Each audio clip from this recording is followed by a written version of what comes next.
Sannadii 2003 dunidu waxay markhaati ka noqotay mid ka mid ah duullaannadii ugu muranka badnaa ugu adkaa ee casrigan, duullaankii Maraykanka ee dalka Ciraaq.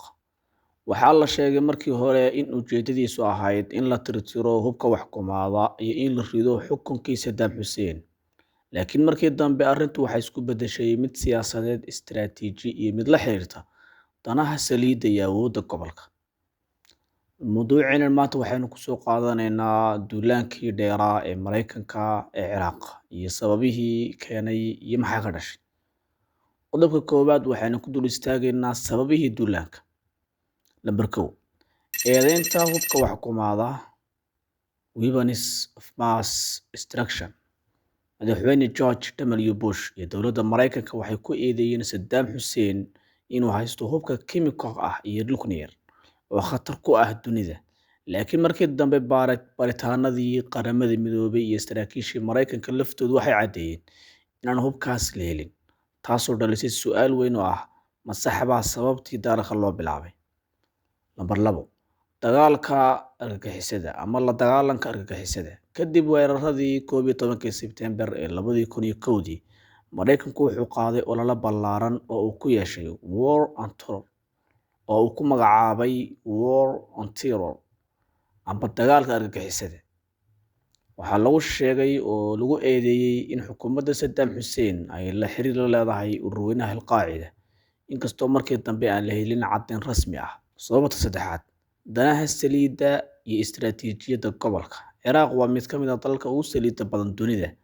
Qaar badan oo falanqeeyayaasha ah waxay rumaysan yihiin in mid ka mid ah sababaha ugu waaweyn ee duullaanku ahaa in la helo gacan ku haynta saliidda iyo awoodda gobolka Bariga Dhexe. Qodobka labaad ee mawduuceena ku faaqidi doono waxa weeye sida uu dagaalku u dhacay ama duullaanku u dhacay. Taariikhdu markii ahayd 20 Maarso 2003, ciidamada weeraray Maraykanka iyo waxay ahaayeen UK, Australia iyo Poland. Waa ciidamadii weeraray ee ugu horreeyay dagaalka Ciraaq weerar. Muddada dagaalku socday, dagaalka weyn waxa uu socday muddo gaaban, waxaana la riday xukunkii Saddam Hussein 9 Abriil 2003, markaas oo caasimadda Baghdad ay gacanta u gashay ciidamada Maraykanka iyo xulafadiisii. Saddam Hussein waxaa la qabtay December 2003 isagoo ku dhumaalaysanayay dhulka hoostiisa ah. Qodobka 3 ee ku faaqidi doono mawduuceena waxa weeye cawaaqibta lagala kulmay duullaanka. Lambar 1. Burburkii Ciraaq. Dal aad iyo aad u qani mar ahaa awoodda Bariga Dhexe ee dalalka Carabta ayaa saaxadda siyaasadda ee caalamka ka baxay. Kadib ridistii Saddam Hussein, Ciraaq waxay gashay fawdo, dagaallo sokeeye iyo kala qaybsanaan qowmiyadeed. Dowladdii dhexe ayaa burburtay waxaana bilowday dagaallo u dhexeeya Shiicada iyo Sunniga, weerarro argagixiso oo joogto noqday, ku faafidda ururada xag jirka ah sida IS iyo wixii la mid ah. Khasaare bini'aadantinimo. Waxaa la qiyaasaa in dagaalka fowdada uu dhaliyay ay ku dhinteen in ka badan 1 milyan oo Ciraaqiyiin ah, halka malaayiin kalena ay ku barakaceen, kuwa intaa ka badanna ay ku dhaawacmeen. Qodobka 3 ee cawaaqib xumada lagala kulmay waxaa ka mid ah sumcad xumo iyo dhaleecayn caalami ah.